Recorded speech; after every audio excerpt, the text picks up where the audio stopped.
दलित भारत माता के बच्चे नहीं? क्या पिछड़े भारत माता के बच्चे नहीं? क्या आदिवासी भारत माता के बच्चे नहीं? अगर दलितों, पिछड़ों, आदिवासियों की बात होगी तो आप विरोध करोगे? आप विरोध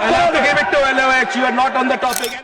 कि वंदे मातरम के बारे में उसके 150 वर्ष पूरे होने पर यह चर्चा सरकार के द्वारा क्यों प्रायोजित कराई जा रही है? एक तो यह अच्छी बात है कि देशभक्ति की भावना का विकास सबके अंदर हो।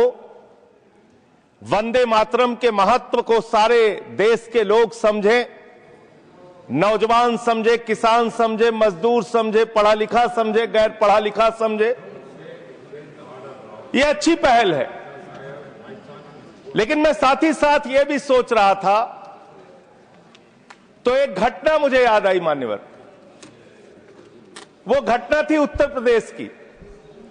हमारे एक ऊर्जा मंत्री हैं माननीय मंत्री जी ए.के. शर्मा जी, उनके सामने व्यापारी लोग पहुंचे। उन्होंने कहा 21 घंटे से लाइट नहीं आ रही, 21 घंटे से लाइट नहीं आ रही, व्यापार बर्बाद हो रहा है, बच्चे रो रहे हैं, हमको गर्मी में बिजली दे दो। मंत्री जी ने कहा जय श्री राम, बजरंगबली की जय, और गाड़ी में बैठ के चले गए। मैं आपके माध्यम से सरकार से पूछना चाहता हूं, क्या भगवान श्री राम ने आपको कहा है ये और जनता को अंधेरे में रखिए, बिजली ना दीजिए? ये क्या भगवान श्री राम ने आपको कहा है? ये शिक्षा आपको भगवान श्री राम ने दी है? मान्यवर, मुझे वंदे मातरम आम आदमी पार्टी की रैलियों में, आम आदमी पार्टी की सभाओं में जब भारत माता की जय और वंदे मातरम जोर जोर से लगाए जाते हैं। किसी दिन लगाने का मन हो तो आ जाना हमारी पार्टी के कार्यक्रम में, आपसे ज्यादा तेजी के साथ वहां पर वंदे मातरम लगाएंगे। सदन में भी लगाना चाहते हो लगाओ।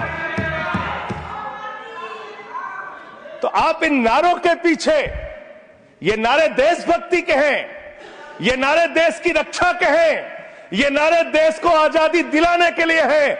ये नारों के पीछे अपने गुनाहों को छिपाने के लिए नारे नहीं है, मैं कहना चाहता हूं मान्यवर। और आप क्या कर रहे हैं? आप इन नारों के पीछे अपने गुनाहों और अपराध को छिपाना चाहते हैं। वंदे मातरम का मतलब क्या है? वंदे मातरम का मतलब है मातृभूमि की वंदना। मातृभूमि की वंदना। हम मातृभूमि की वंदना करते हैं, तो आप कैसे मातृभूमि की वंदना कर रहे हैं? अरे 1 रुपए में तो एक आम नहीं मिलता। आपने 1 रुपए में अडानी को 1050 एकड़ जमीन और 10 लाख आम और लीची के पेड़ दे दिए। ये मातृभूमि की वंदना, ये आपकी मातृभूमि की वंदना है। आप मातृभूमि को बेचकर मातृभूमि की वंदना कर रहे हैं। ये मातृभूमि की, आज वंदे मातरम पे ही बात करूंगा सर। मातृभूमि की वंदना, मातृभूमि की वंदना हिंदुस्तान के एयरपोर्ट को बेच के नहीं हो सकती। मातृभूमि की वंदना रेल को बेच के नहीं हो सकती, सेल को बेचकर नहीं हो सकती, समुद्री तटों को बेचकर नहीं हो सकती, कोयला और गैस को बेच के नहीं हो सकती, हिंदुस्तान की जमीनों को बेच के नहीं हो सकती। तुम लोग मातृभूमि को बेचने वाले लोग हो, तुम मातृभूमि की वंदना करने वाले लोग नहीं हो। मान्यवर, वंदे मातरम पे ही सुनिए। आज वंदे मातरम के अलावा कुछ बोलूंगा ही नहीं। मातृभूमि की वंदना, इस मातृभूमि की वंदना में जब यहां पे लीडर ऑफ द अपोजिशन बोल रहे थे, मान्यवर, honourable I am not yielding sir, I am not yielding sir, sir I am not yielding sir, I am not yielding sir. जब लीडर ऑफ अपोजिशन बोल रहे थे, ऑथेंटिकेट इट प्लीज देन। जब leader, sir I am not yielding, sir I am not yielding. जब यहां पे leader of opposition बोल रहे थे, नो पॉइंट ऑफ ऑर्डर, खड़गे साहब, उनके मुंह से नो पॉइंट ऑफ ऑर्डर, दलित शब्द निकल गया, दलित शब्द निकल गया। पूरी की पूरी भारतीय जनता पार्टी हाउस में खड़े होकर विरोध करने लगी।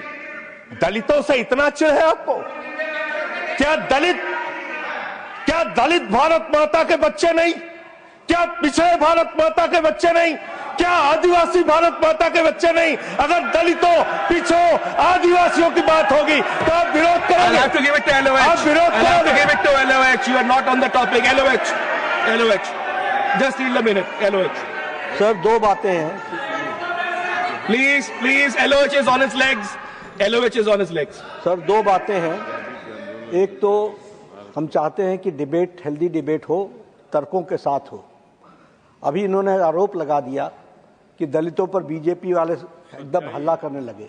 ऑन रिकॉर्ड है, मैंने कहा है दलित के विषय में कि ये हमारे पूज्य हैं, हमारे भाई हैं, ये ऑन रिकॉर्ड है। इस तरीके के स्वीपिंग स्टेटमेंट्स न दें और इस हाउस के माध्यम से देश को न करें, नंबर 1। नंबर 2, आपने कहा ये बेच दिया, ये बेच दिया, ये बेच दिया। आई से please authenticate on the floor of the house what ever you have charge. देखिए आज सर बहुत अच्छी बात गृह मंत्री जी भी कह के गए और लीडर ऑफ द हाउस भी कह रहे हैं कि जो कुछ भी मैं बोलूं उसको ऑथेंटिकेट करूं। और मैं आपसे अनुरोध कर रहा हूं सर कि अगर मैं ऑथेंटिकेट ना करूं तो मेरे खिलाफ कार्रवाई की जाए। एक एक चीज मैं ऑथेंटिकेट करूंगा। अगर मैं कोई बात कह रहा हूं तो उसको ऑथेंटिकेट करूंगा। दूसरी बात, शहीद खुदीराम बोस की बात हुई सर, कल उस सदन में चर्चा हुई। हिंदुस्तान के सबसे युवा क्रांतिकारी जिन्होंने फांसी के फंदे को चूमा, वंदे मातरम का नारा लगाया। शहीद खुदीराम बोस, शहीद रोशन सिंह, शहीद राजेंद्र लहड़ी, शहीद अशफाक उल्ला, शहीद राम प्रसाद बिस्मिल, शहीद प्रफुल्ल चाकी, हिंदुस्तान के तमाम क्रांतिकारियों ने जब फांसी के फंदे को चूमा, शहीद आजम भगत सिंह, शहीद सुखदेव, शहीद राजगुरु, सबने वंदे मातरम का नारा लगाया। सबने वंदे मातरम का नारा लगाया। और शहीद खुदीराम बोस को अब आप याद कर रहे होंगे, मैं पिछले 31 साल से 3 दिसंबर को शहीद खुदीराम बोस की जयंती का आयोजन करता हूं। मेरी संस्था का नाम शहीद चंद्रशेखर आजाद के नाम पे है। शहीद खुदीराम बोस हिंदुस्तान के वो क्रांतिकारी थे, जब उनको फांसी के फंदे पे चढ़ाया गया और उनका जब अंतिम संस्कार हुआ तो जो राख उनके अंतिम संस्कार से निकली मान्यवर, उसको बंगाल की माए तावीज बना के अपने बच्चों को पहनाती थी कि ऐसे ही बनना हिंदुस्तान के लिए क्रांतिकारी। यह इतिहास, यह हिंदुस्तान का इतिहास। लेकिन मैं आपके माध्यम से इस सरकार से पूछना चाहता हूं, आपके पुरखे इस वक्त क्या कर रहे थे जब शहीद आजम भगत सिंह वंदे मातरम लगा रहे थे, शहीद सुखदेव वंदे मातरम लगा रहे थे, शहीद राजगुरु वंदे मातरम का नारा लगा रहे थे, शहीद खुदीराम बोस वंदे मातरम का नारा लगा रहे थे। उस वक्त आप क्या कर रहे थे? क्या कर रहे थे आप? वंदे मातरम का नारा लगाकर लोग जेल गए, लाठियां पड़ी उनको। मैं आपके माध्यम से इस सरकार से पूछना चाहता हूं, आरएसएस के 4 लोगों का नाम बताओ जो वंदे मातरम नारा लगा के जेल गए, उनका नाम बताओ आप। 4 लोगों का नाम बताओ आप, अपने 4 पुरखों का नाम आप बताओ। आप नहीं बता सकते क्योंकि आजादी के आंदोलन में आपका कोई इतिहास नहीं, आजादी के आंदोलन में आपका कोई इतिहास नहीं, यही आपकी कुंठा है। तो इसलिए कभी आप कहते हो सरदार वल्लभ भाई पटेल आपके हैं। अरे भैया, सरदार वल्लभ भाई पटेल ने आरएसएस के ऊपर बैन लगाया था, यह रिकॉर्डेड हिस्ट्री है। और जब 18 महीने जेल में रखा गया आरएसएस के लोगों को राष्ट्रपिता महात्मा गांधी की हत्या के अपराध में, जब उनको छोड़ा गया, बैन हटाया गया, तो उसमें शर्त लगाई कि आप राष्ट्रीय ध्वज को मानेंगे, यानी कि आप तिरंगे झंडे को भी नहीं मानते थे। आपने 52 साल तक हिंदुस्तान का तिरंगा झंडा आरएसएस के मुख्यालय पे नहीं फहराया सर, नहीं फहराया। और 3 लोगों ने आरएसएस के मुख्यालय पर जब ये झंडा फहराया, उन तीनों के नाम मैं पढ़ रहा हूं, विजय, उन्मत, दिलीप, इन तीनों लोगों के खिलाफ आरएसएस ने एफआईआर दर्ज कराई। किस अपराध में? कि हमारे दफ्तर में तिरंगा क्यों फहरा दिया। और कितने साल तक मुकदमा लड़े? 13 साल तक मुकदमा लड़े। यह है आपकी असलियत। आप तिरंगे का विरोध करते हैं, भारत के राष्ट्रीय ध्वज का विरोध करते हैं। जो लोग तिरंगे और राष्ट्रीय ध्वज का विरोध कर सकते हैं, वो भारत माता के सच्चे सपूत नहीं है, वो नहीं है हमारे निगाह में। और मैं आपको बताता हूं सर, ये है 28 दिसंबर 1949 का ऑर्गेनाइजर पत्र, इसको भी रखूंगा, क्योंकि आज गृह मंत्री जी और लीडर ऑफ द हाउस दोनों कह के गए रिकॉर्ड पे सारी चीजें आनी चाहिए, इसको रिकॉर्ड पे रखना चाहिए। इतिहास देश को पता चलना चाहिए, किन लोगों ने देश के साथ गद्दारी की, किन लोगों ने तिरंगे का विरोध किया, किन लोगों ने राष्ट्रगान का विरोध किया। आपको ये पढ़ के सुनाना चाहता हूं, ये ऑर्गेनाइजर है, क्या लिख रहा है। What is the moral sanction behind government's choice of Jan Gana Man, except that it can be made an item of entertainment. आप राष्ट्रगान का विरोध कर रहे हैं, आप भारत के राष्ट्रगान का विरोध कर रहे हैं, आपके मुख्य पत्र में भारत के राष्ट्रगान का विरोध लिखा गया है। इसके लिए भारत के प्रधानमंत्री को और पूरी की पूरी भारतीय जनता पार्टी को, जो अपने आप को आरएसएस को अपना आदर्श मानती है, पूरे देश से माफी मांगनी चाहिए। ये रिकॉर्ड पे लाऊंगा सर, इसको रख लीजिएगा, ये रिकॉर्ड पे रखा जाए। मान्यवर, फिर से बोल दे रहा हूं, 28 दिसंबर 1949 ऑर्गेनाइजर अखबार, जो आरएसएस का मुख्य पत्र है, और इस आरएसएस के मुख्य पत्र में फिर से लिख दे रहा हूं, फिर से पढ़ दे रहा हूं क्या लिखा हुआ है। What is the moral sanction behind government's choice of Jan Gana Man? Unnecessary, it will get provoked. It can be made an item of entertainment. Please continue. ये लिखा Sanjay ji, unnecessarily provoke. Continue. अच्छा सर, मैं आपसे ये कहना चाहता हूं कि आपने तिरंगे का विरोध किया, राष्ट्रगान का विरोध किया, वंदे मातरम आपने लगाया नहीं कभी, कोई आपका व्यक्ति देश की आजादी के आंदोलन में जेल नहीं गया, कभी आपने कोई देश के लिए, हमारे यहां अवधि में कहावत है, नाखून कटाए कि शहीद ना बना भैया। तू तो नाखूनों नहीं कटाया भैया, बिना नाखून कटाए शहीद बना चाहता है, बिना नाखून कटाए शहीद, ऐसे काम नहीं चलेगा सर। जिन्ना का भी जिक्र कल दूसरे सदन में हुआ, प्रधानमंत्री जी ने जिक्र किया। जिन्ना के साथ आपके कितने गहरे और मधुर संबंध थे, क्या इस देश के लोगों को पता है? नहीं पता, मैं बताता हूं।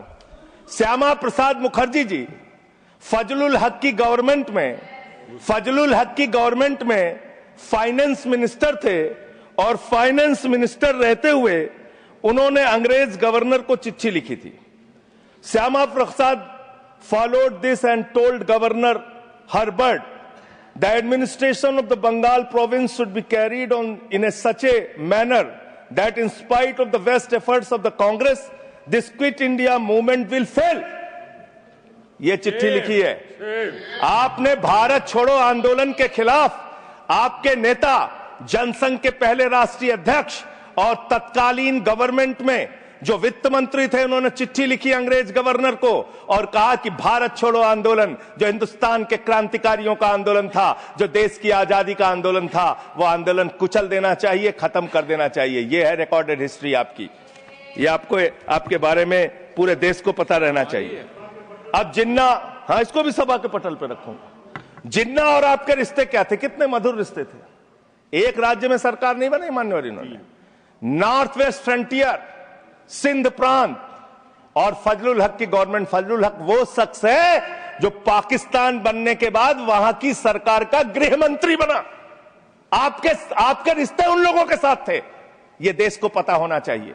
इसलिए आप किसी को भी देशभक्ति का प्रमाण पत्र बांटने का काम मत कीजिए। आप वंदे मातरम लगाने का काम कर रहे हैं और देश की सुरक्षा के साथ खिलवाड़ कर रहे हैं। आप भारत की सेना को 4 साल के अग्निवीर पे लेके आ गए, जो हिंदुस्तान की सीमा की सुरक्षा करने वाले हैं, जो वंदे मातरम का नारा लगाते हैं हमारे जवान, हमारे सैनिक, जो -50 डिग्री टेम्परेचर में सियाचिन में और +50 डिग्री टेम्परेचर में जैसलमेर में भारत की सीमाओं की रक्षा करते हैं, इस मातृभूमि की रक्षा करते हैं। उनके पीठ में छुरा मारने का काम आपने किया, उनकी नौकरी 4 साल की कर दी अग्निवीर की। आपको मातृभूमि से प्यार है, आप देशभक्ति की बात करेंगे, आप देशभक्ति की बात कर रहे हैं। अरे मैंने साइकिल चोर सुना था, लॉकेट चोर सुना था, स्कूटर चोर सुना था, मैंने सुना था तमाम तरह के चोर होते हैं। आप लोग तो वोट चोर निकल गए हिंदुस्तान के अंदर। वोट चोर, 3 करोड़ वोट उत्तर प्रदेश में 3 करोड़ वोट की चोरी करने जा रहे हैं। कल की मीटिंग में पता चला 17.5% वोट उत्तर प्रदेश में काटे जाएंगे। आप ये कर रहे हैं, ऐसे लोकतंत्र को मजबूत करेंगे? ऐसे आप मातृभूमि की सेवा करेंगे? ऐसे आप मातृभूमि की वंदना करेंगे? मान्यवर, मैं आप लोगों से सिर्फ इतना कहना चाहता हूं मान्यवर आपके माध्यम से कि हमने फिल्मों में सीन देखी है, डाकू लोग आते हैं जय भवानी जय भवानी जय भवानी कह के और वो गांव का गांव लूट के चले जाते हैं। जय भवानी कह के गांव का गांव लूट के चले जाते हैं। हम इस देश के अंदर किसी भी सरकार को वंदे मातरम और भारत माता की जय लगाकर देश को लूटने की इजाजत नहीं देंगे। वंदे मातरम लगाएंगे, भारत माता की जय लगाएंगे, जय हिंद भी कहेंगे, राष्ट्रगान भी कहेंगे, वंदे मातरम भी गाएंगे, लेकिन देश के साथ गद्दारी और धोखेबाजी नहीं करने देंगे। आपको नहीं करने देंगे। ये देशभक्ति के नारे हैं, ये देशभक्ति के नारे हैं। आप बेरोजगारी पे बात नहीं करना चाहते, महंगाई पे बात नहीं करना चाहते, दलितों का मंदिर में प्रवेश वर्जित है, कहीं उनको रोका जा रहा है, उस पर बात नहीं करना चाहते, पिछड़ों का शोषण हो रहा है, उस पर बात नहीं करना चाहते। आपने मातृभूमि की सेवा यह की है कि आज हिंदुस्तान के ऊपर 200 लाख करोड़ रुपए का कर्जा है, 200 लाख करोड़ रुपए का कर्जा। आपने हिंदुस्तान को आज इस स्तर पे पहुंचाने का काम किया है। और दूसरी बात मैं पूछना चाहता हूं आपके माध्यम से मान्यवर, इस देश में मजदूर भी हैं, किसान भी हैं, आदिवासी भी हैं, दलित भी हैं, पिछड़े भी हैं, सवर्ण भी हैं, सब में अनपढ़ है, सब में भारी संख्या है जो पढ़े लिखे नहीं है, जिनको संस्कृत का ज्ञान नहीं है, जो नहीं पढ़ सकते वंदे मातरम। तो आप उनको कह रहे हैं कि वो देशभक्त नहीं है। मैं आपके माध्यम से कहना चाहता हूं, वो देश को लूटने वाले अडानी जैसे पूंजीपतियों से ज्यादा बड़े देशभक्त हैं, जो अपने बच्चों के लिए श्रम करते हैं, मजदूरी करते हैं, कुली का काम करते हैं और अपने बच्चों का पेट भी पालते हैं, देश की भी सेवा करते हैं। वो आपसे ज्यादा देशभक्त हैं। उनकी देशभक्ति को आप इससे चेक करने का काम मत कीजिए, इससे उससे परीक्षा करने का काम मत कीजिए। मान्यवर, मैं अंत में एक और बयान आया, उसका जिक्र करके अपनी बात को खत्म करूंगा। अभी एसआईआर की प्रक्रिया के तहत उत्तर प्रदेश के मुख्यमंत्री ने कहा कि डिटेंशन सेंटर बनाए जाएंगे। 80 लाख लोगों के वोट आपने बिहार में काट दिए, वहां कितने घुसपैठिए मिले आपको? अरे भाई, ये भी मातृभूमि की बात हो रही है। आप लोग चाहते हैं बांग्लादेशी यहां पे आ जाएं, मातृभूमि को सुरक्षा को खतरा हो जाए? आपको तो चिंता वही है ना, वही तो बात कर रहा हूं। कितने बांग्लादेशी घुसपैठिया मिले? कितने बांग्लादेशी घुसपैठिया मिले? कितने बांग्लादेशी घुसपैठिया मिले? मात्र 315, जिसमें नेपाल के बाकी लोग सिर्फ 78 मुसलमान मिले। वहां 80 लाख लोगों के आपने वोट काट दिए। अब आप कह रहे हैं उनको डिटेंशन सेंटर में रखेंगे। उनको डिटेंशन सेंटर में आप रखेंगे जो हिंदू हैं, जिनके जो पूर्व आईएएस हैं। आप इस देश का सिर्फ माहौल बिगाड़ना चाहते हैं। आप इस देश को सिर्फ नकली नारों के पीछे सिर्फ आप अपने आप को छिपाना चाहते हैं। वंदे मातरम देशभक्ति का नारा है, भारत माता की जय देशभक्ति का। हां, दिल्ली में तो काटोगे ही आप, ठीक ही कह रहे हो, पहले से ही नियत बता दिया। दिल्ली की हालत तो कर दी आपने। अरे इसमें क्या लिखा हुआ है? इसमें क्या लिखा हुआ है? सुजलाम सुफलाम, सुजलाम सुफलाम, शुद्ध जल शुद्ध फल और मधुर वाणी। मधुर वाणी, मधुर वाणी कौन बोल रहा है? देश के प्रधानमंत्री मधुर वाणी बोल रहे हैं। मुजरा जैसे शब्दों, अरे भाई, इसी वंदे मातरम की सेकंड्स रह गए सर, वंदे मातरम की तो बात कर रहा हूं। हमारे पास और टाइम है सर, टाइम है सर। सर, मधुर वाणी, मधुर वाणी, मधुर वाणी। सर, जहरीली हवा और जहरीला पानी दिल्ली में दे रहे हैं। हमारे पूर्वांचल के भाइयों के ऊपर बुलडोजर चला रहे हैं। सर, मेरे टाइम में से काट लीजिएगा, पार्टी टाइम में से काट लीजिएगा, प्लीज, पार्टी टाइम में से काट लीजिएगा सर। हमारी पार्टी का टाइम 24 मिनट है। प्लीज 1 सेकंड दिल्ली को Sanjay ji 1 second honourable members 1 second शांत हो जाओ। माननीय संजय जी कंक्लूड करिए, आपका समय खत्म हो रहा है। 24 मिनट मेरा टाइम है। प्लीज मैं अपने माननीय Neeraj ji please he is concluding please conclude 10 second sir, please conclude, आपका समय समाप्त हो गया। सर मेरी पार्टी का समय 24 मिनट है। ठीक है, मेरी पार्टी का समय 24 मिनट है। और कोई स्पीकर नहीं है आपके? स्पीकर एक और है, उनमें से आप काट लीजिएगा समय। मैं कह रहा हूं ना, हाँ ये हमारा अधिकार है, पार्टी का अधिकार है। तो मान्यवर 10 महीने में आपने दिल्ली की वो हालत कर दी, जहरीली हवा यहां पर आने लगी। दिल्ली को आपने दुनिया का सबसे प्रदूषित शहर बना दिया। बच्चों शांत हो जाओ, बच्चों शांत, बच्चों हल्ला मत करो, शांत हो जाओ। अरे एक मुख्यमंत्री इन्होंने बनाया है, कंक्लूड करिए सर। एक मुख्यमंत्री बनाया इन्होंने, प्लीज खत्म कर रहा हूं प्लीज। एक मुख्यमंत्री बनाया है जिसको ये नहीं मालूम कि AQI होता क्या है। कंक्लूड वो टेम्परेचर बता रही है, ये हालत है। तो इसलिए मैं अंत में इन्हीं लाइनों के साथ कि पहले ये तय करो कि वफादार कौन है। ये वक्त तय करेगा कि गद्दार कौन है। ये वक्त तय करेगा कि गद्दार कौन है। पहले ये तय करो कि वफादार कौन है। ये वक्त तय करेगा कि गद्दार कौन है। वंदे वंदे थैंक यू वंदे वंदे वंदे वंदे वंदे वंदे। कोई बीजेपी वाला वंदे मातरम नहीं लगाया सर। Thank you